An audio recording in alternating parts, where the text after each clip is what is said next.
할렐루야.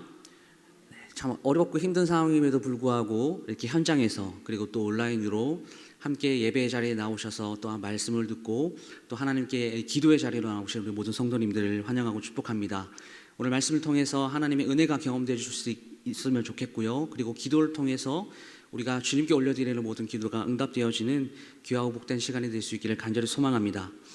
이 시간 함께 읽은 본문의 말씀을 가지고 이방인입니까? 라는 제목으로 하나님 말씀을 전하겠습니다. 믿음으로 하나님의 자녀가 된 우리 모두는 눈에 보이지 않는 하나님을 눈으로 보는 것과 같은 인격적인 만남의 경험이 있을 것입니다.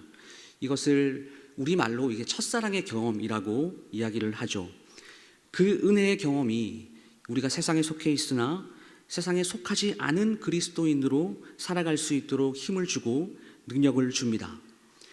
패배와 절망이 아니라 승리와 기쁨을 맛보며 살 수 있도록 우리에게 힘을 줍니다. 그렇게 살 수 있도록 또 성령께서 우리와 동행하여 주십니다. 이것은 믿음으로 구원 백성된 우리가 현재 누리고 있는 이 특권이라고 할 수가 있습니다. 이것은 세상 사람들에게는, 믿지 않는 사람들에게는 적용이 되지 않는 이 믿는 자들의 구별됨, 이 독특성이라고 할 수가 있겠죠. 근데 문제는 우리가 현실의 삶 속에서 이 하나님의 이 백성됨의 특권을 망각하며 살아간다는 데 있습니다. 왜 그럴까요? 우리가 구원을 받았다라고 하지만 우리는 여전히 죄인이기 때문입니다. 성경 로마서 3장 10절에서는 의인은 없으니 하나도 없다. 이 지구상에 발을 딛고 사는 모든 인간은 죄인이다라고 이렇게 선언을 하고 있습니다. 그래서 우리는 스스로 구원할 능력도 없고 죄를 이길 수 있는 능력도 없으며 사탄의 미혹을 이겨낼 힘이 없는 무능하고 나약한 죄인입니다. 그럼에도 우리는 매일매일 또 하나님의 백성다운 삶을 살아야 하죠. 거룩한 삶을 살아내는 것을 우리는 포기하지 말아야 합니다. 이건 또 왜 그렇습니까? 여전히 우리가 죄인의 신분으로 살아가고 있지만 그보다 더 귀중한 하나님의 자녀라는 신분을 소유하고 살아가고 있기 때문입니다.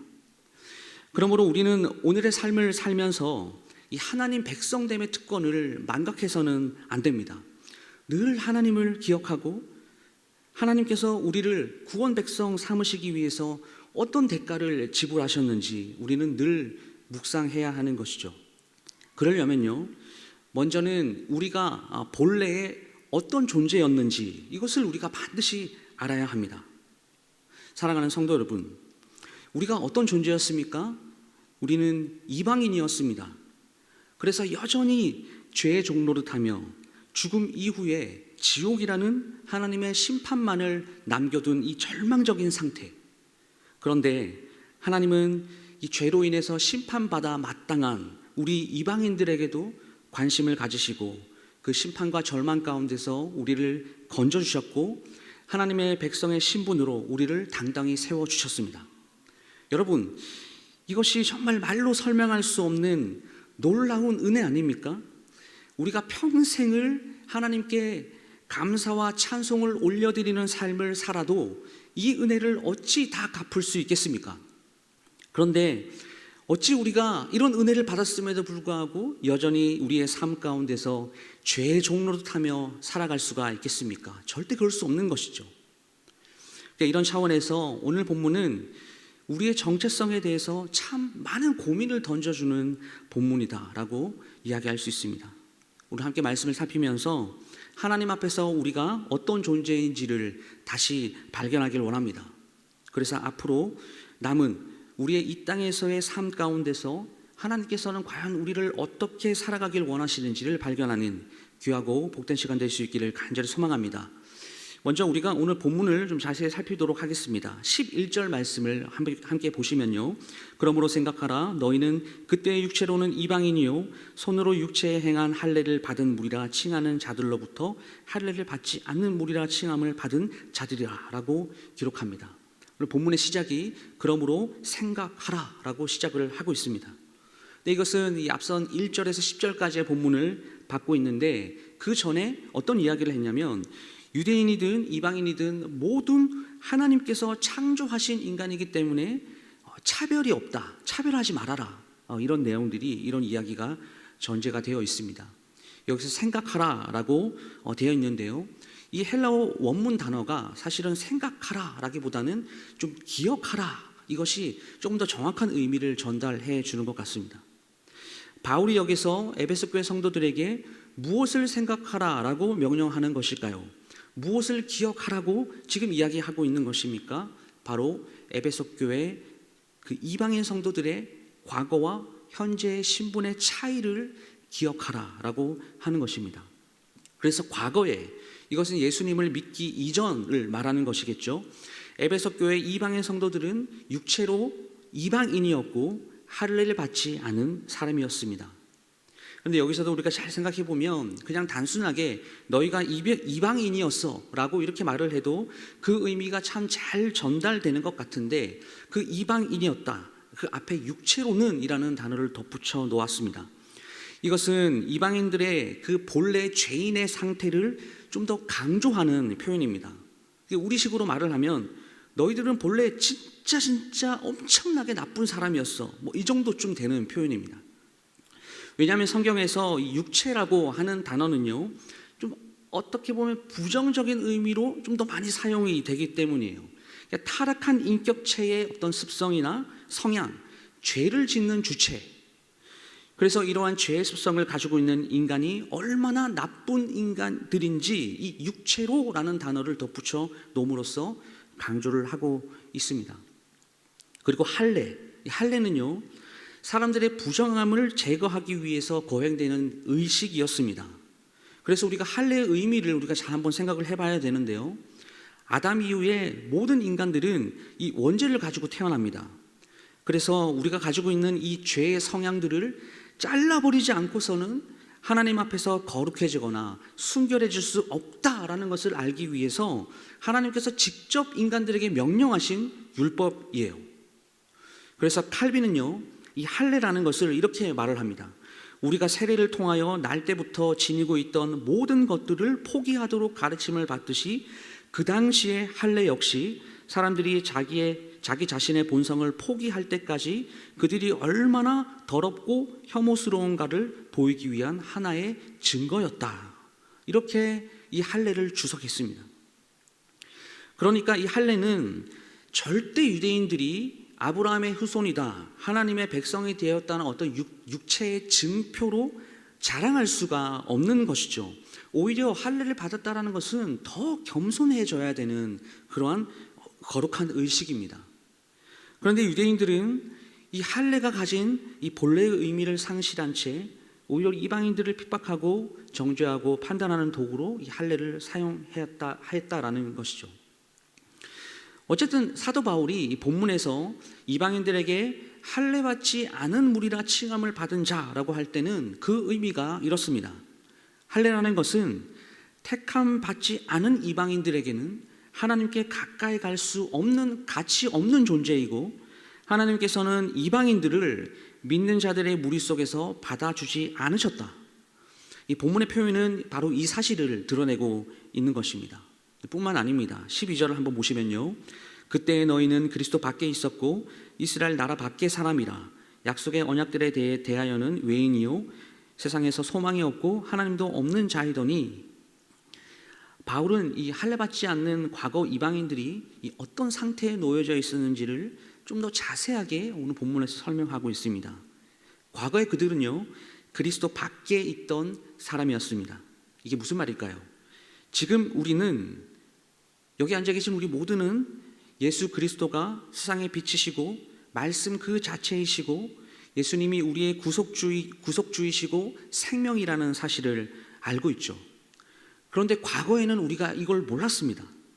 그래서 생명이신 그 그리스도 밖에 우리가 거하고 있었다, 이런 말인 것이죠.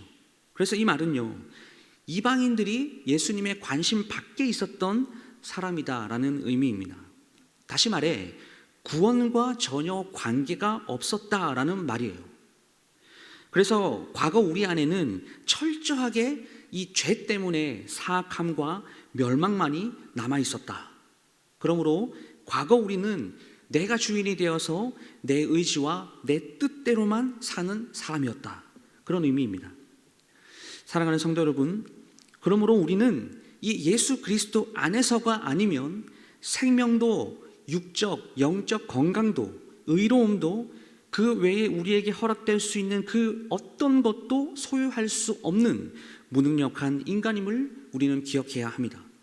오직 예수 안에 생명이 있고, 오직 예수 안에 구원이 있고, 오직 예수 안에 소망이 있음을 기억하시는 우리 모든 성도님들이 다 될 수 있기를 간절히 소망합니다. 또 이방인은 과거에 어떻게 표현하고 있습니까? 이스라엘 나라 밖의 사람, 그리고 약속의 언약들에 대해서 외인이었다, 이렇게 말을 하고 있습니다.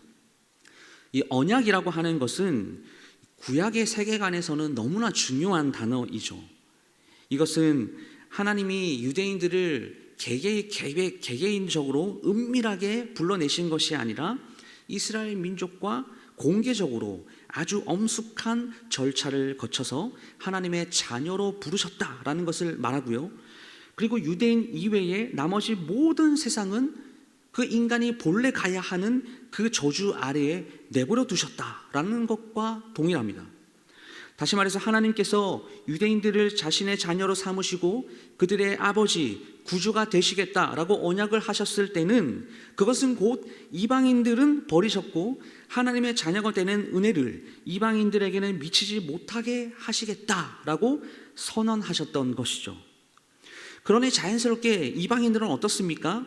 세상에서 소망도 없고 하나님도 없는 사람들로 분류가 되는 것이죠. 하나님이 없으면 어떻게 됩니까?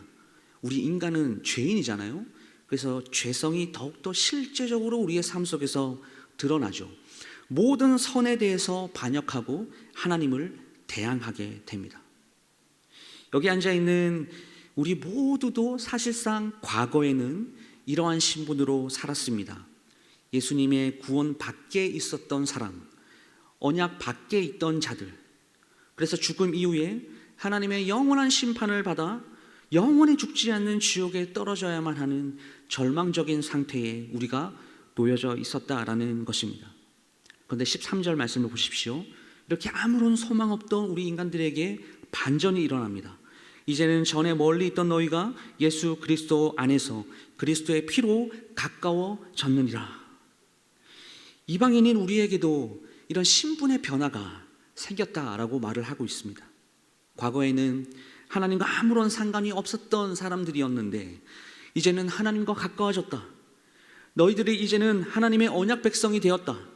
지금 이 이야기를 하고 있는 것이죠. 어떤 근거로 이렇게 선언하고 있습니까? 그리스도 예수 안에서 그리스도의 피로 말미암아.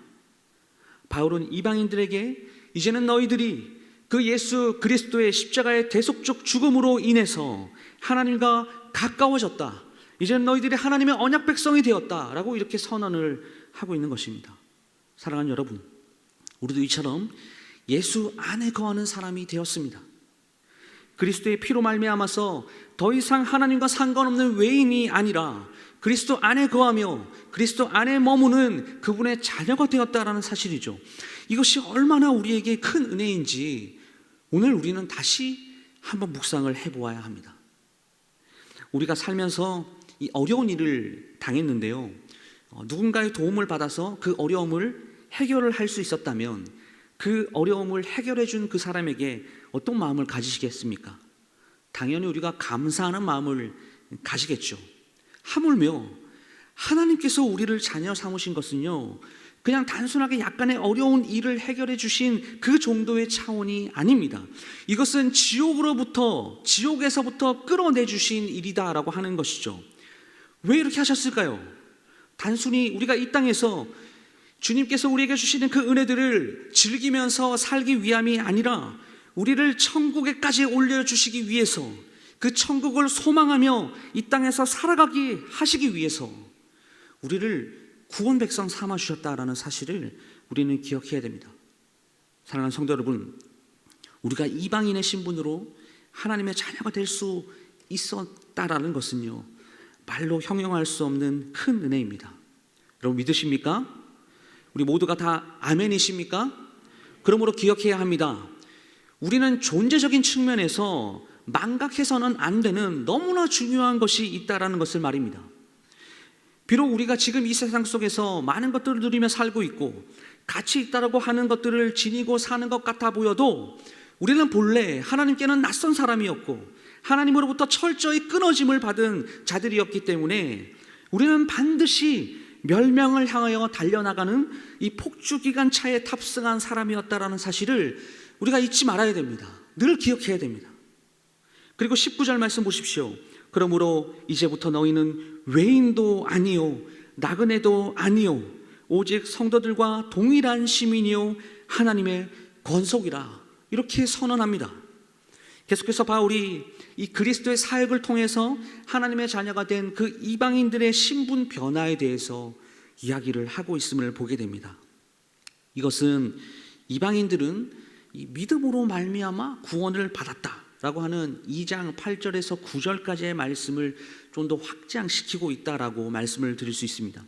11절과 12절의 말씀에서 이미 말씀을 드렸지만 원래 이방인들은 하나님께 선택을 받은 사람이 아니라 외인이었다, 나그네였다, 하나님과 아무런 상관이 없는 사람이었습니다.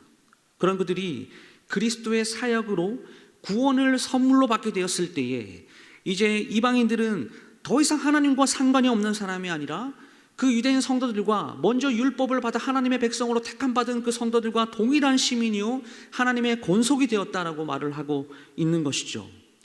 여러분, 여기서 이 외인이라고 하는 이 표현에 한번 주목해 보십시오. 이 단어의 사용은 예수님께서 이방인들을 구원해 주시기 전에 과연 어떤 사람이었는지, 그리고 어떤 상태에 놓여 있었는지를 너무나 잘 표현해 주는 단어이기 때문입니다. 이렇게 복음이 선포되기 전에 이방인들은 구원에 대한 소망도 없었고 하나님의 은혜로부터 끊겨져 있었고 사실 하나님 없이 사는 것과 똑같은 삶이었죠. 그런 우리들에게 예수 그리스도께서 친히 찾아오셔서 그 피 묻은 손을 펼치셔서 우리를 기꺼이 안아주시고 우리의 죄를 깨끗하게 씻어주시고 우리를 자녀 삼아 주셨습니다. 그런데 이 사실이 성령께서 인치시고 보증해 주셨기 때문에 이 하나님의 사랑을 절대 끊을 수가 없습니다. 로마서 8장 35절 말씀에 이렇게 기록하고 있어요.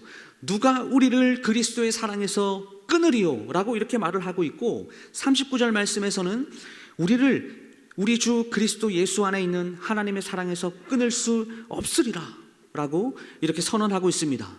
할렐루야, 할렐루야. 말씀을 마무리하겠습니다. 우리는 본래 하나님의 자녀의 신분을 얻을 수 없는 이방인이었습니다. 우리는 택감받은 성도도 아니었고요, 율법도 주어지지 않았으며 언약 백성도 아니었습니다. 이 말은요, 우리의 신분이 본래는 정말 별 볼 일 없고 비참한 상태, 절망적인 상태라는 말입니다. 우리 모두는 우리 안에 자리 잡고 있는 죄 때문에 하나님을 싫어할 수밖에 없는, 거룩해질 수도 선을 행할 능력도 의롭다 여김을 받을 수도 없는, 소망이라고는 전혀 찾아볼 수 없는 죄인일 뿐이었습니다. 그런데요, 심판받아 마땅할 이렇게 지옥에 떨어져야 할 우리를 하나님께서는 사랑해 주셨다라는 것이죠. 이 사랑은 우리가 하나님의 형상대로 창조되었음으로부터 오는 무조건적인 사랑인 것입니다. 그리고 우리를 지옥에서 건져내셔서 천국으로 옮겨주시기 위해 하나밖에 없는 독생자 예수 그리스도를 보내어 주셨습니다. 그리고 구약의 말씀 그 예언 그대로 이 땅에서 고난받으시고 십자가에 못 박혀 죽으셨죠. 그 대속적 죽음이 하나님과 우리의 사이를 가로막고 있는 담을 완전히 헐어버리셨고 다시 하나님께 직접 나아가 대면하고 교제할 수 있는 존재로 우리 모두를 이렇게 회복시켜 주셨습니다. 에베소서 2장 8절 말씀에요, 너희는 그 은혜에 의하여 믿음으로 말미암아 구원을 받았으니 이것은 너희에게서 난 것이 아니요 하나님의 선물이라. 여러분, 우리가 하나님의 자녀가 되었다라는 사실이요, 큰 은혜요, 긍휼이 풍성한 하나님의 말로 형용할 수 없는 사랑이다라는 사실을 기억하시길 간절히 소망합니다. 여러분, 오늘 설교 제목이요, 이방인입니까? 이렇게 제가 정해봤습니다. 좀 자세히 보시라고 제가 주보 설교 제목에 그 이방인에 대한 이 한자를 제가 넣어놨는데요. 본래는 달을 이 나라 방 사람인 자를 써서 사전적으로 다른 나라 사람, 이것을 이제 이방인으로 말을 합니다. 그래서 오늘 말씀도 우리가 원래는 이렇게 다른 나라 사람이라 복음과 상관없는 사람이었고 그 상황 가운데서 우리가 놀라운 은혜로 구원을 받게 되었습니다. 이것을 제가 강조드렸어요. 그런데 제가 그 한자를 쓰지 않고요, 이런 한자를 썼습니다. 둘, 이, 방, 사람인 자를 써서 두 개의 방을 가진 사람의 의미로서의 이방인이라고 제가 썼어요. 이제 여러분들에게 질문을 한번 드려보겠습니다. 사랑하는 성도 여러분, 오늘 말씀을 듣고 우리는 오늘 말씀에 등장하는 이방인 같이 놀라운 사랑을 받아 구원 백성, 언약 백성이 되었다라는 것에 기쁨과 감격으로 하나님의 백성다운 삶을 살기로 결단하십니까? 이제는 다윗과 같이 하나님의 마음에 합한 자가 되고 싶습니다, 주님, 이렇게 결단하셨습니까? 다시 말해서 나의 전 인생을 그 놀라운 구원을 허락해 주신 그 주님을 위해 드리고 내 생각보다 하나님의 뜻을 더 우선시하며 이제는 내가 정말 주님이 원하시는 그 삶을 살기 위해서 나의 전부를 드리겠습니다 라고 결단을 하셨습니까? 아니면 구원을 받았다라는 사실을 듣고도 여전히 매 주일마다 듣는 이야기니까 이것이 익숙하고 무덤덤하게 받아들이셔서 그 은혜와 기쁨을 누리지 못한 채 세상과 하나님이라는 이 두 개의 방을 만들어 구분짓고 그 두 개의 방을 들락날락거리면서 여전히 내가 주인이 되어 그래, 이렇게 종교활동하는 것이 더 편하네, 더 좋네, 이런 생각을 하십니까? 만약 우리가 오늘 말씀을 듣고도 이 후자의 이방인으로 산다면 희생 없이 복을 받으려고만 하는 배은망덕한 사람이 될 것입니다. 사랑하는 여러분, 신앙생활에는요 반드시 희생과 책임이 따릅니다. 편하게 신앙생활을 할 수가 없어요. 이 세상이라는 거대한 파도 앞에서 그 영적인 전쟁, 그 악과의 전쟁을 필연적으로 그리스도인들은 해나가야 되기 때문에 신앙생활은 우리가 생각하는 것만큼 그렇게 호락호락하지가 않습니다. 그리고 신앙생활은요 포기해야 될 것이 너무나 많아요. 그렇죠. 우리의 시간도 포기해야 되고 우리의 물질도 포기해야 되고 우리의 마음도 포기해야 되며 모든 마음들을 하나님께 드려야 되기 때문에 우리의 많은 것들을 포기해야 됩니다. 그런데 중요한 것은 무엇인지 아십니까? 우리가 그렇게 헌신하고 포기하면서 하나님께 나아가는 것보다 예수님께서는 모든 것을 포기하셨다라는 사실입니다. 자신의 권위를 다 내려놓고 우리를 구원 백성 삼기 위해서 자신의 목숨을 포기하면서까지 우리를 사랑하셨다라는 것이죠. 그러므로 어떻습니까? 우리도 우리의 권리를 포기하고 하나님께 드려야 되는 것입니다. 왜 그렇습니까? 이방인이었던 우리가, 하나님과 전혀 상관없던 우리가 하나님의 백성이 되었기 때문이죠. 그러므로 여러분, 우리는 두 개의 방을 가진 이방인이 되어서는 안 됩니다. 오로지 하나님의 구원 백성이 되었다라는 그 감격 가운데서 희생하고 헌신하는 이방인이 되어야 할 줄 믿습니다. 우리의 인생은 금방 사라져버리는 덧없는 그림자에 불과합니다. 무엇인가 우리가 살아가는 삶 가운데서 내가 붙잡았다라고 생각하는 그 순간 무너져버리는 것이 우리의 인생이죠. 인생이 갈대와 같다라는 말을 합니다. 이제 우리 모두가 하나님의 언약 백성이 된 그 이방인으로서 우리의 신분의 변화가 어떤 결과를 통해 일어나게 되었는지를 우리가 항상 기억하고 세상이라는 방을, 우리 내면 가운데 있는 세상의 방을 다 허물고 우리를 잡아삼키려고 하는 이 세상 속에서 오직 예수 그리스도를 의지하고 그분을 신뢰하고 믿음으로 전진해 나가는 사랑하는 모든 성도님들이 다 될 수 있기를 주님의 이름으로 축원합니다. 우리 시간에 찬송